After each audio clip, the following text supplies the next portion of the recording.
Partie numéro 5 sur la couverture spirituelle à cause des anges. Donc, je recite 1 Corinthiens 11:10. C'est une révélation de l'ordre divin instauré par Yahushua. C'est pourquoi la femme, à cause des anges, doit avoir sur la tête une marque d'autorité. Donc, remettons-nous dans le contexte. Le premier Adam était, comme je l'ai déjà souligné dans Genèse 1:27, le premier Adam, au commencement, Adam, mâle et femelle, formaient une seule essence. Dieu créa l'homme à son image, mâle et femelle, il les créa. Donc, puisque Adam avait été d'une seule essence, donc le masculin et le féminin formaient ce qu'il était, à l'image de Yahweh, puisque Yahweh est père et mère. Donc, dans cette même et seule essence, on voit que l'union de, de l'humain, mâle et femelle, est trinitaire, donc esprit, âme et corps, est en parfaite harmonie avec l'ordre céleste.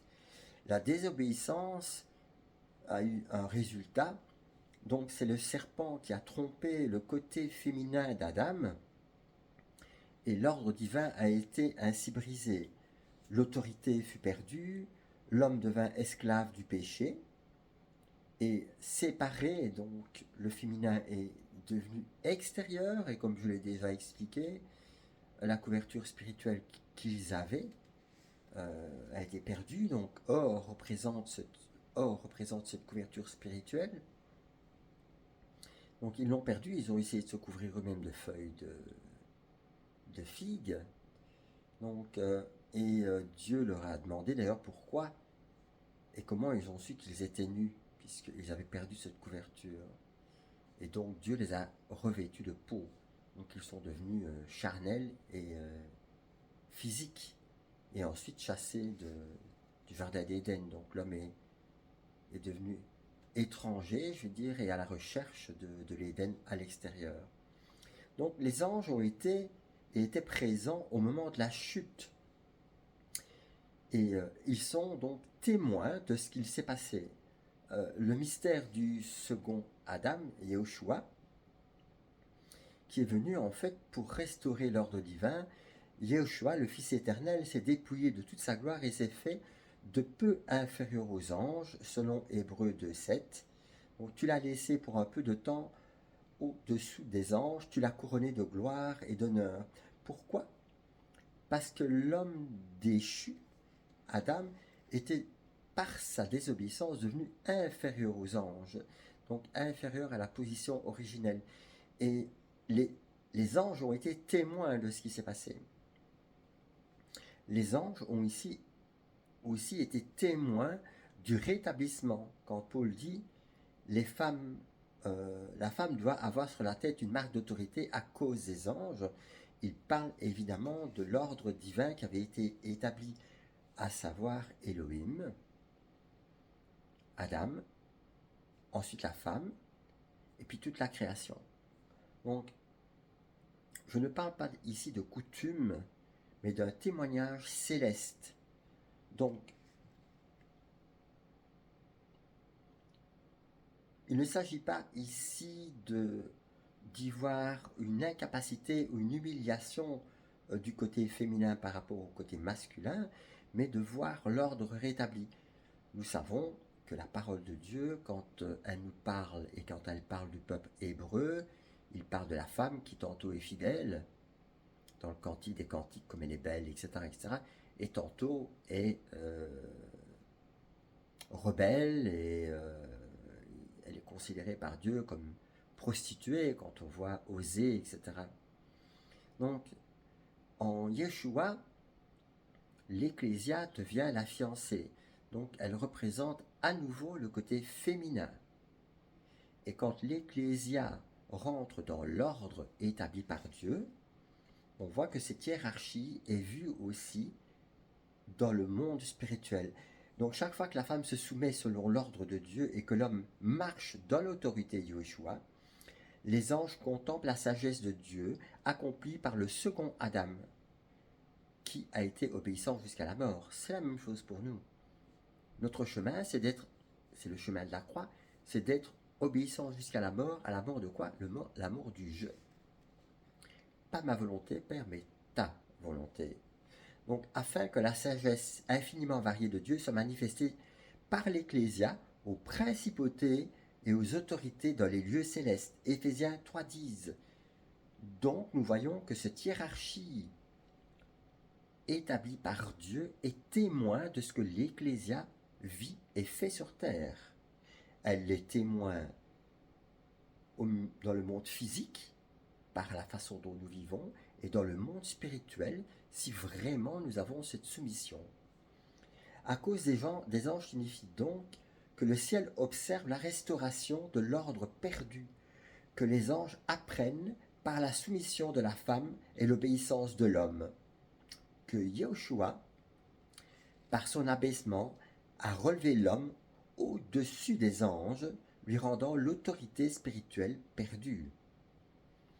Ainsi, le signe d'autorité sur la tête de la femme n'est pas culturel, c'est un symbole prophétique de la victoire de Yeshua sur la désobéissance d'Adam. Dans la première alliance, tous les prêtres et le grand prêtre étaient tout le temps couverts. On va voir que Moïse, avec la kippa, Dieu va lui dire, quand Moïse demande à Dieu, fais-moi voir ta gloire, tu ne peux pas voir ma gloire sans mourir, mais je vais te couvrir de ma main, kippa. Donc en Israël, j'ai déjà discuté avec des Hébreux, le fait de se couvrir la tête, c'est pas du tout un symbole religieux, c'est, si vous voulez, un signe de soumission à l'ordre établi par Dieu, c'est-à-dire que l'homme se soumet à l'ordre divin, s'humilie devant Dieu. Moi, par rapport à la kippa que j'ai sur la tête, j'ai justement contesté ça devant un religieux qui me disait que c'était religieux et je lui ai répondu, je vais demander à mon père. Et c'est vrai que Yahweh m'a montré l'importance d'être couvert quand nous nous réunissons, quand l'Ecclésia est réunie, parce que nous avons cette soumission à l'intérieur, mais il y a aussi cette présence réelle. Au moment où nous sommes ensemble, de cette dimension spirituelle où le Saint-Esprit est en nous, mais la présence d'anges peuvent être aussi au milieu de nous.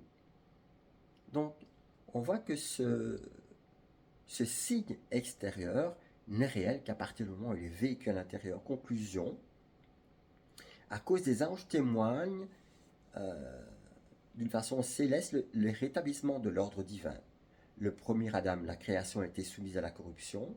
Le second Adam, tout a été restauré dans l'ordre et la gloire. Les anges, témoins de la chute, contemplent maintenant la restauration par Yeshua de l'Ecclésia.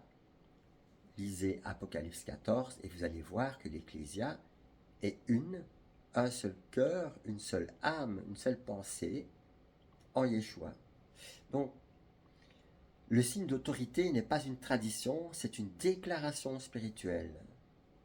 L'ordre divin a été rétabli, le second Adam a triomphé. Une parenthèse, quand une femme n'est pas mariée, ou même si une femme est mariée, il y a la soumission à son mari en Yeshua. Et elle ne peut pas prétexter et aller chercher autre chose. Si son mari marche et chemine en Yeshua, la désobéissance de la femme devient donc, ce que je vais développer plus loin, un autre jour, un point important, Jézabel. Qui est Jézabel? Quel est l'esprit de Jézabel? Je vais juste soulever le voile par rapport à ça.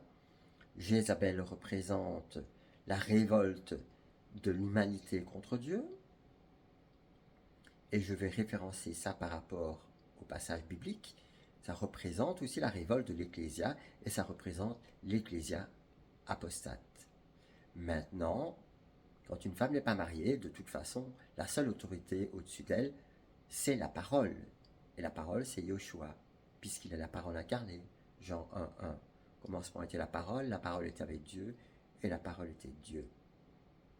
Donc, en me soumettant, moi, en tant qu'homme, à Yeshua, je passe alors du réceptacle de la parole que j'ai été dans l'autorité qu'Adam avait perdue et que Yahushua m'a donné, le nouvel Adam. Voilà.